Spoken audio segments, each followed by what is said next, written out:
mengharuskan daerah-daerah dalam wilayah nasional untuk bersaing dalam perdagangan bebas secara kompetitif dengan produk negara-negara dari seluruh dunia. Pembangunan ekonomi daerah diharapkan mampu menghasilkan produk unggulan bermutu yang dapat bersaing dalam kompetisi baik di dalam negeri maupun di luar negeri. Daya saing wilayah terbagi menjadi dua. Yang pertama, konsep daya saing umumnya dikaitkan dengan kemampuan suatu perusahaan, kota, daerah, wilayah, atau negara dalam mempertahankan atau meningkatkan keunggulan kompetitif secara berkelanjutan. Yang kedua, daya saing juga dapat diartikan sebagai kapasitas bangsa untuk menghadapi tantangan persaingan pasar internasional dan tetap menjaga atau meningkatkan pendapatan realnya. Daya saing yang mencakup wilayah sebagai berikut. Yang pertama, daya saing tempat, lokalitas dan daerah merupakan kemampuan ekonomi dan masyarakat lokal setempat untuk memberikan peningkatan standar hidup bagi warga dan penduduknya. Yang kedua, daya saing daerah berkaitan dengan kemampuan menarik investasi asing eksternal dan menentukan peran produktifnya. Yang ketiga, daya saing daerah adalah kemampuan perekonomian daerah dalam mencapai pertumbuhan tingkat kesejahteraan yang tinggi dan berkelanjutan dengan tetap terbuka pada persaingan domestik dan internasional. Indikator utama yang mempengaruhi daya saing, yang pertama infrastruktur, yang kedua kelembagaan, ketiga makroekonomi, yang keempat sumber daya manusia. Data daya saing global menunjukkan posisi Indonesia di antara negara di wilayah ASEAN. Daya saing global suatu negara dipengaruhi oleh kemampuan daerah atau wilayah untuk berkontribusi dalam kegiatan pembangunan. Definisi pembangunan wilayah. Pembangunan mempunyai makna suatu perubahan besar yang meliputi fisik wilayah, pengelolaan sumber daya alam, dan lingkungan hidup yang didukung oleh perubahan dan penerapan teknologi, perubahan struktur, perekonomian, konsumsi, dan sistem tata nilai dalam kehidupan masyarakat yang bertujuan untuk mencapai masyarakat adil dan makmur, memiliki tingkat kesejahteraan yang dapat dipertahankan dari waktu ke waktu. Selanjutnya, komponen yang mempengaruhi pembangunan wilayah. Yang pertama, sumber daya lokal, yang kedua pasar, yang ketiga tenaga kerja, keempat investasi, 5 kemampuan pemerintah, 6 transportasi dan komunikasi, yang terakhir teknologi. Teori basis ekonomi. Kegiatan perekonomian regional digolongkan dalam 2 sektor kegiatan, yaitu yang pertama, aktivitas basis adalah merupakan kegiatan yang berorientasi ekspor barang dan jasa keluar batas wilayah perekonomian yang bersangkutan.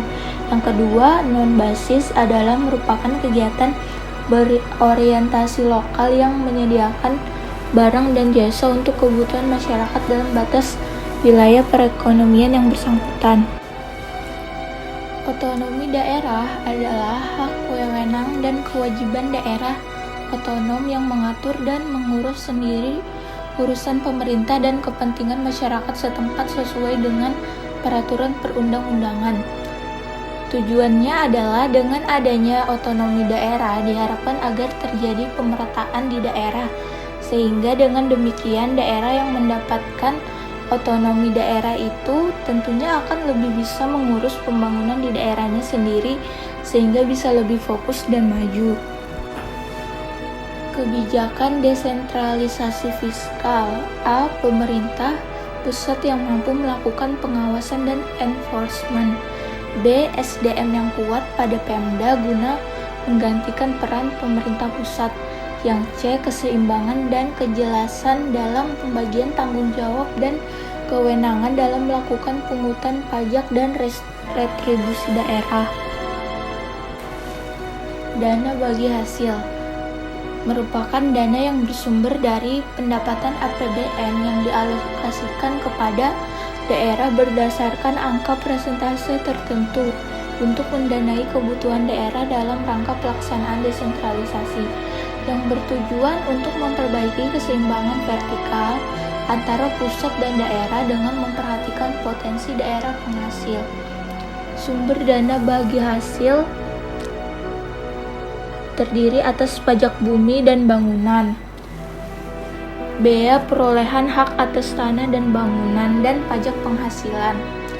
Pasal 25 dan Pasal 29 wajib pajak orang pribadi dalam negeri dan PPh Pasal 21 dana bagi hasil dan dari penerimaan PBB dan BPHTB dibagi antara daerah provinsi, daerah kabupaten atau kota, dan pemerintah.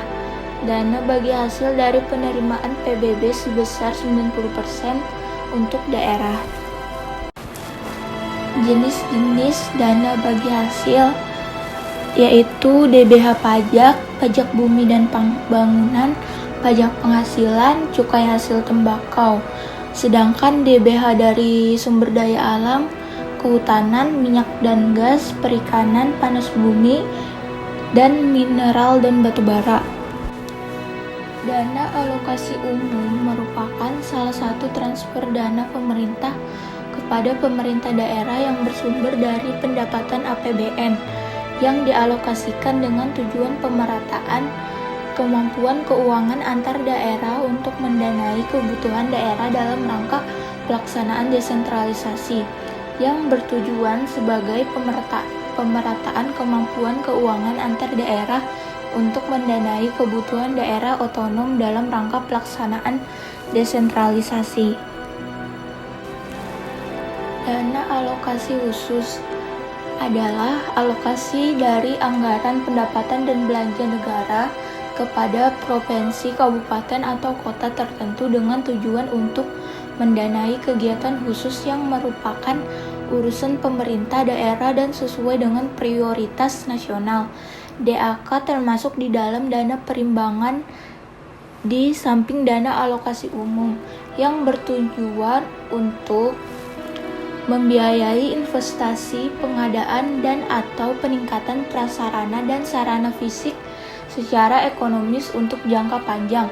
Dalam keadaan tertentu, dana alokasi khusus dapat membantu biaya pengoperasian dan pemeliharaan prasarana dan sarana tertentu untuk periode terbatas tidak melebihi 3 tahun.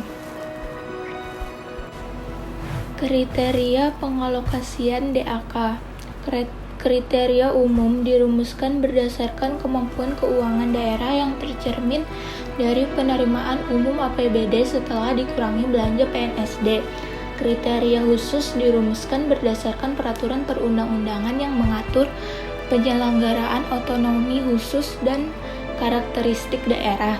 Kriteria teknis yang disusun berdasarkan indikator-indikator yang dapat menggambarkan kondisi sarana dan prasarana serta pencapaian teknis pelaksanaan kegiatan DAK di daerah. Perhitungan dana alokasi khusus.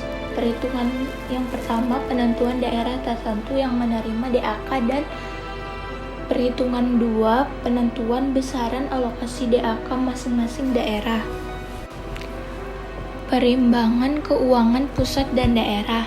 Dengan diundangkannya Undang-Undang Nomor 22 dan 25 Tahun 1999 sebagai awal dari pelaksanaan desentralisasi fiskal, bahwa perimbangan keuangan antara pemerintah pusat dan daerah merupakan suatu sistem pembiayaan pemerintah dalam kerangka negara kesatuan yang mencakup pembagian keuangan antara pemerintah pusat dan daerah serta pemetaan di setiap daerah yang dilaksanakan secara proporsional, demokratis, adil, dan transparan dengan memperhatikan potensi, kondisi, dan kebutuhan daerah.